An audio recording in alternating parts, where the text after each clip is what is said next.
Pessoal, hoje em História nós vamos ver sobre as sociedades hidráulicas da Antiguidade. Ao comparar os mapas das páginas anteriores, vimos que as primeiras cidades surgiram onde os grupos humanos desenvolveram práticas agrícolas. Apesar de árida, a área que se estende do norte da África até o Golfo Pérsico é irrigada pelos rios Nilo, Jordão, Tigre e Eufrates. Às margens desse curso de água, assentaram-se as primeiras aldeias ou vilas agrícolas na região. Por ser propícia para a prática da agricultura e a criação de animais, a região ficou conhecida como Crescente Fértil.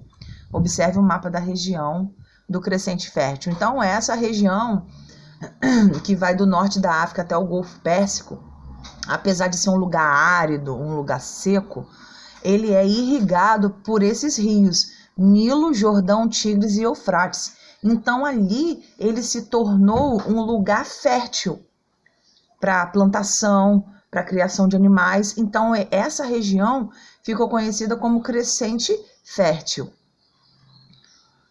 O desenvolvimento posterior das técnicas de irrigação, que possibilitou o cultivo de terras mais áridas, gerando sobras agrícolas e diversificação das atividades econômicas das cidades, fez com que essas sociedades ficassem conhecidas como sociedades hidráulicas. Então, por elas, o que acontece? Elas, às margens desses rios, elas desenvolveram técnicas para irrigar o solo, irrigar a plantação. Então, com isso, elas ficaram conhecidas como sociedades hidráulicas. Hidráulicas, essa palavra vem de água, tá? Hidra, esse prefixo se refere à água. Então, aqui vem mostrando a região do Crescente Fértil.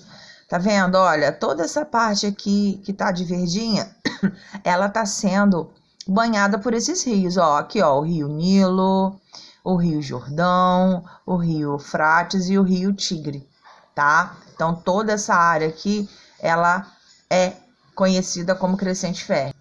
Então, agora aqui na outra página, considerando a região ocupada pelo Crescente Fértil no mapa, levante hipóteses para justificar a criação do seu nome. Foi o que a gente já conversou, né? Porque apesar de ser um local árido, seco, ele era banhado por esses rios que fazia com que eles se tornassem férteis. O rio Nilo e o Antigo Egito. A gente vai grifar aqui também, tá?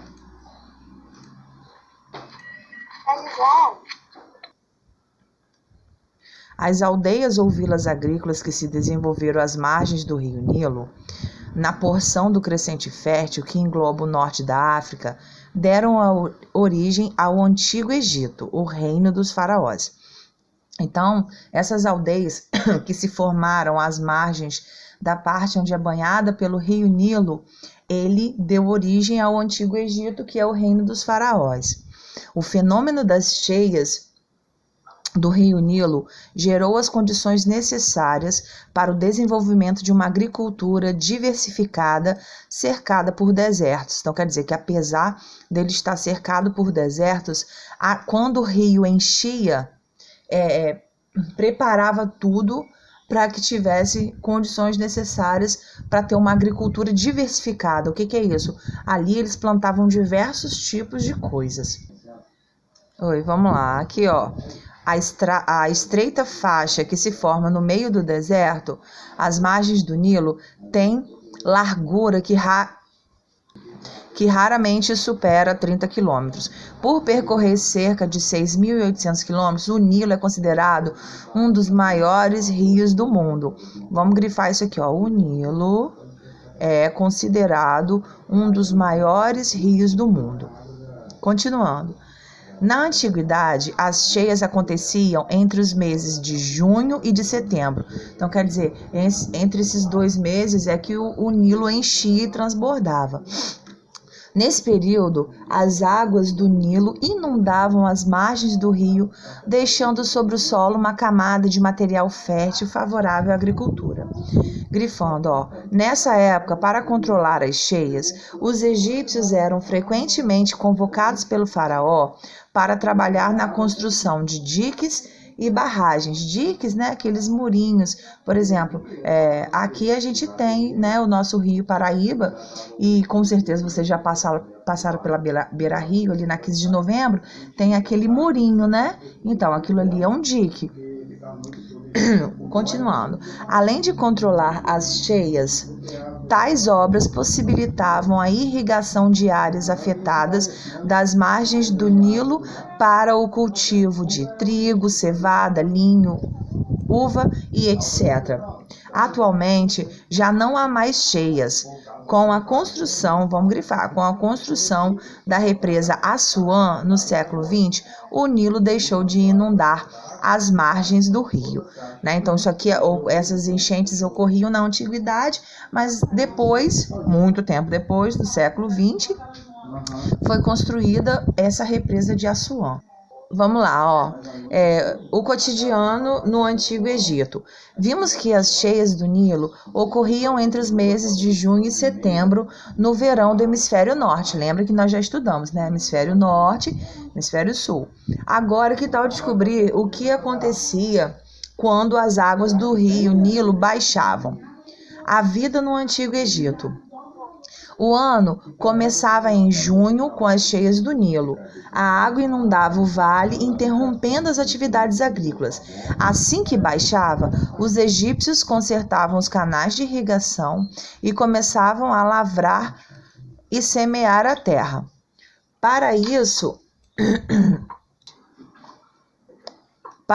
utilizavam ferramentas bem simples: a enxada para escavar a terra, o arado para lavrá-las, que eram feitos de madeira. Terminada a semeadura, os camponeses levavam porcos ou ovelhas para pisotear os campos e enterrar os grãos. Então, assim, eles preparavam a terra, tá? Encheu. O rio transbordou, inundou. Depois o rio baixou e eles iam lá para preparar a terra, que já estavam com os componentes férteis para ela. Então usava a enxada, né? A enxada todo mundo conhece, para escavar, o arado para poder assentar a terra, e depois, né, que eram lançados os grãos, eles levavam porcos ou ovelhas para ficar andando ali e ir enterrando os grãos. Na época da colheita, os camponeses cortavam o trigo e a cevada com foices feitas de pequenas lâminas de pedra.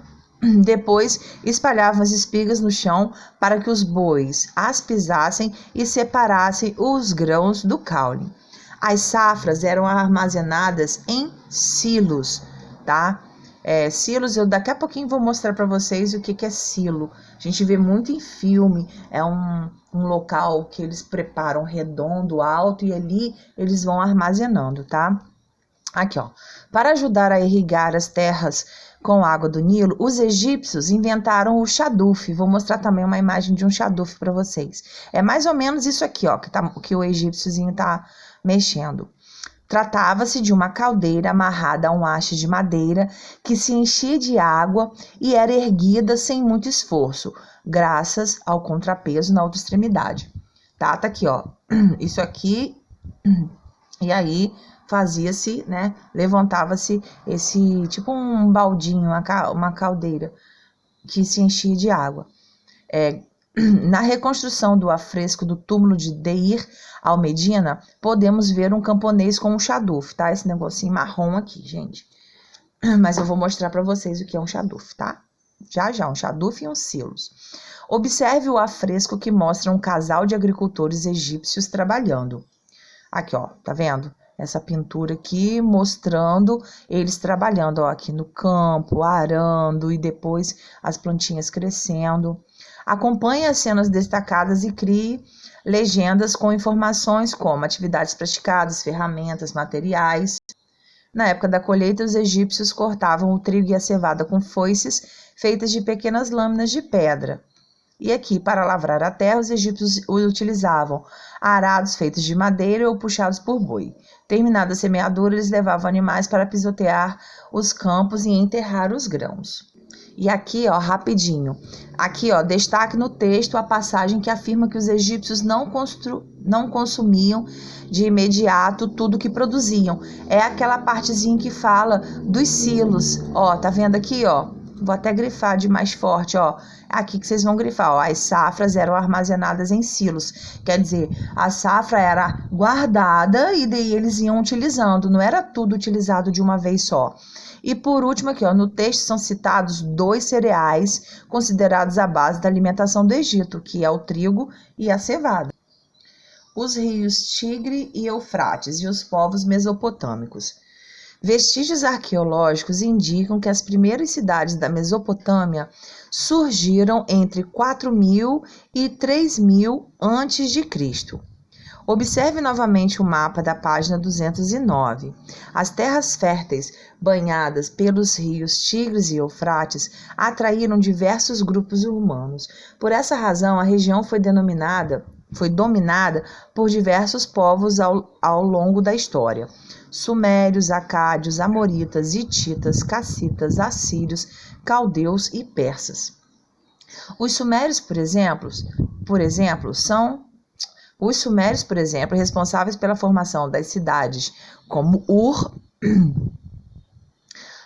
aprenderam a controlar as cheias do rio Eufrates e Tigre, construindo diques, barragens, além de canais de irrigação. Por dominarem técnicas hidráulicas para o controle das águas e a irrigação dos solos, as sociedades mesopotâmicas, assim como a egípcia, são conhecidas como sociedade hidráulica. Então, quer dizer, como as egípcias, elas também são conhecidas como sociedade hidráulica, né? Por causa desse trabalho com a água.